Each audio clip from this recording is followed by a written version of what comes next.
Hello, my name is Darrell Trample. I'm the Extension Poultry Veterinarian and the Poultry Diagnostician at Iowa State University. Highly pathogenic avian influenza is a devastating disease of poultry which causes severe respiratory disease and high death loss in chickens. Since December 2003, H5N1 highly pathogenic avian influenza virus has been circulating in Asia and Africa and has even been found in Europe. In response to this threat, USDA's Animal and Plant Health Inspection Service has collaborated with the poultry producers in our country to create a national highly pathogenic avian influenza response plan.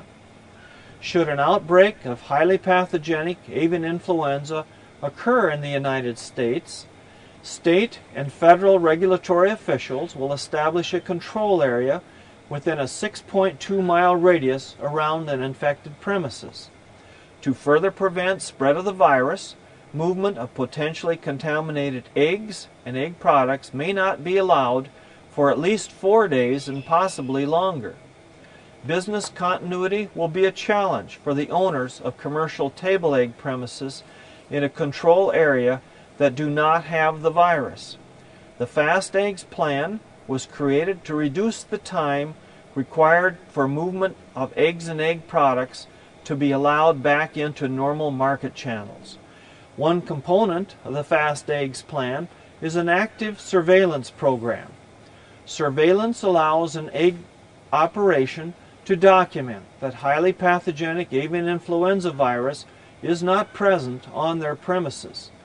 The surveillance program requires that 5 chickens from daily mortality in each chicken house on the farm be tested every day and found to be negative by a PCR test.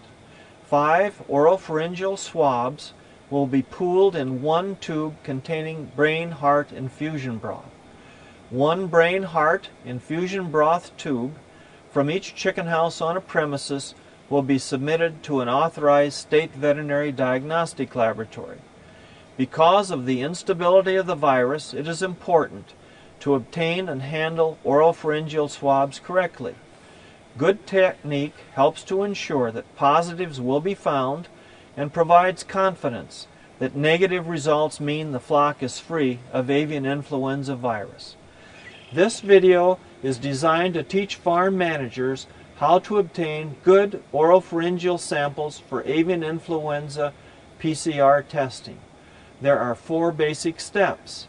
First, collect needed supplies. Second, select the birds to be tested and set up your sampling site. Third, collect the samples from the birds. And fourth, appropriately package samples before sending them to the laboratory. The first step in collecting oropharyngeal swabs is to collect the needed supplies. We suggest making a kit. Here's the list of supplies or materials you will need for sampling. Appropriate personal protective equipment.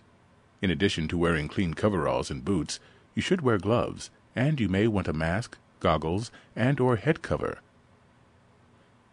Sealable plastic bags for holding items like broth tubes and scissors. Disposable plastic trash bags to use to provide a clean working surface, and also for collecting trash and discarded chickens after sampling. Duct tape. Marking pens and tape for labeling BHI broth tubes.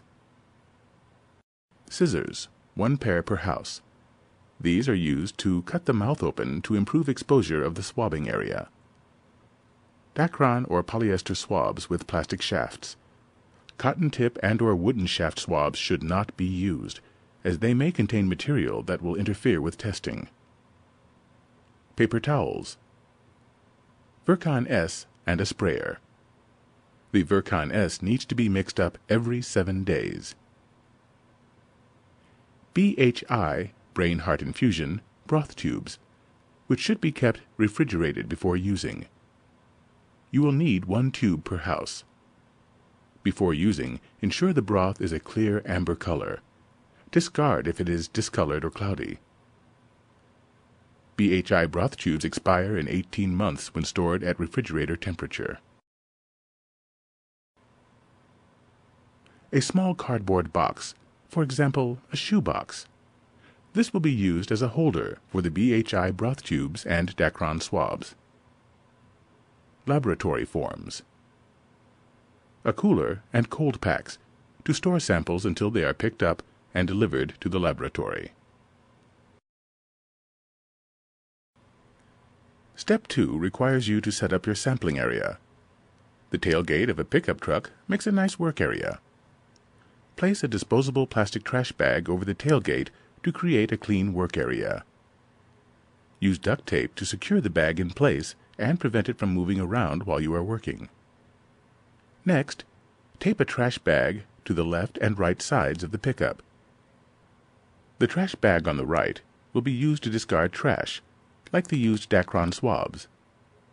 The trash bag on the left will be used to discard the chickens after they are sampled. Next, create a holder for the BHI broth tubes and Dacron swabs.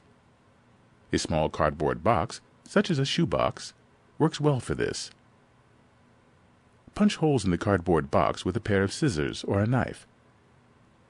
You will need a hole for 1 BHI broth tube per house. Make 3 rows of holes. The first row will hold the labeled unused BHI broth tubes. The second row will hold the BHI broth tubes after swabbing, and the third row will hold the Dacron swabs. Label the front row with the house numbers. The BHI broth tubes must also be labeled. Place the labeled BHI broth tubes in the first row of the holder. Put Dacron swabs in the third row. You need 5 Dacron swabs per house. You are now ready for step 3, sample collection. You will swab the glottis, which can be found at the base of the tongue, and the palatine cleft on the roof of the mouth. Put on gloves and other personal protective equipment. Take 5 fresh mortalities collected from one house and lay them on the clean workspace. Each dead chicken should be on its side, with the head toward the rear of the pickup. Insert a scissors into the mouth at the angle of the beak and cut the mouth open. Then, using your thumb, stretch out and lengthen the cut. This allows very good exposure of the glottis and the palatine cleft. Repeat the process on the rest of the chickens. Make a cut at the corner of the mouth, and then push your thumb down and stretch out the cut. The chickens are now ready to be swabbed. Loosen the cap on the BHI tube for the house you are collecting samples from. Here we are sampling house number 1.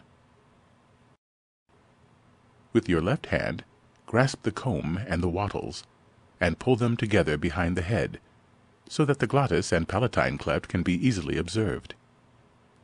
Swab both the glottis and palatine cleft, picking up as much mucus as possible. Place the swab in the BHI broth and swirl vigorously. As you remove the swab from the tube, squeeze out as much fluid from the swab as possible. Replace the lid on the broth tube. Discard the used swab into the trash bag on the right. Discard the chicken into the trash bag on the left. Repeat the process with the second chicken. Use your left hand to pull the comb and the wattles together behind the head, exposing the glottis and the palatine cleft. Swab the glottis and palatine cleft, and place the swab in the same BHI broth tube, the tube for house number 1. Swirl vigorously, and squeeze out as much liquid from the swab as possible. Replace the lid. Discard the swab into the trash bag on the right, and discard the chicken into the trash bag on the left. When all 5 chickens are done, and the swabs have been swirled in the BHI broth tube for house number 1, tighten the cap and put the tube in the second row of the cardboard tube holder, indicating it is finished. Place your dirty scissors in a bag and discard the plastic bag covering the work area into the trash bag on the right. You will also discard your gloves. This process is repeated for all houses. That is, at each house, set up a clean work area using a clean plastic trash bag to cover the tailgate, put on a clean pair of gloves, use a clean pair of scissors, swab 5 fresh mortalities from the house, swirl and squeeze out all 5 swabs into 1 BHI broth tube.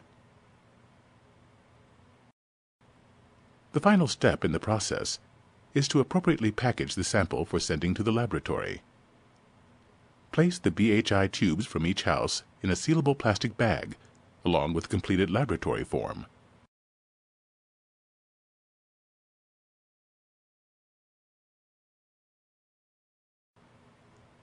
Disinfect the outside of the bag with Virkon S. Place the bag in a cooler with cold packs.